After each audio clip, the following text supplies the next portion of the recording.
we left Atlanta about 6:30. About a half hour outside of Atlanta, the driver runs off the road and into the grass, and he overcorrects.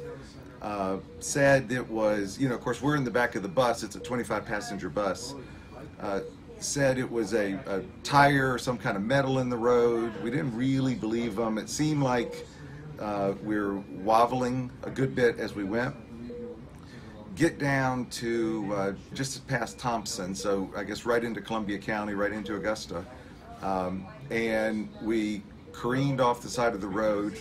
We spun around 1.5 times because the bus was facing backwards. Then it had flipped on its side, and we probably skidded for a good 100 yards. And also with the bus, the top roof wouldn't come off because we're on our side, so the emergency roof, we're trying to get it open. It's starting to smoke, and the bus is filling up with smoke, and the tires are still spinning, the engine's running, so you don't even know if it's still in drive.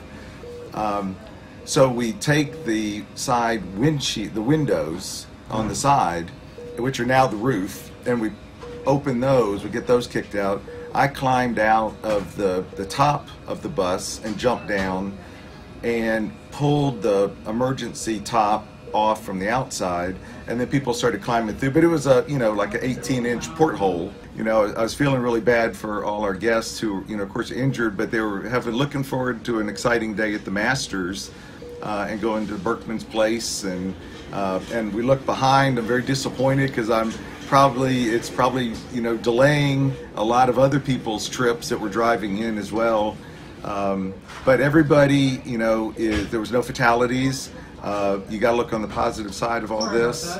All our phones and wallets and IDs are spread down the highway. They're in the bus.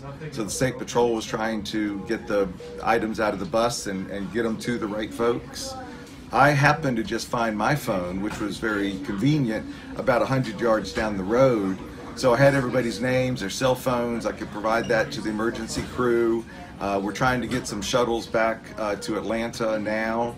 Some folks came from out of town, from Virginia and different places, so trying to contact all their family. And then of course you got the couple of souls that came out very well in this and still tried to trek down and go to the tournament.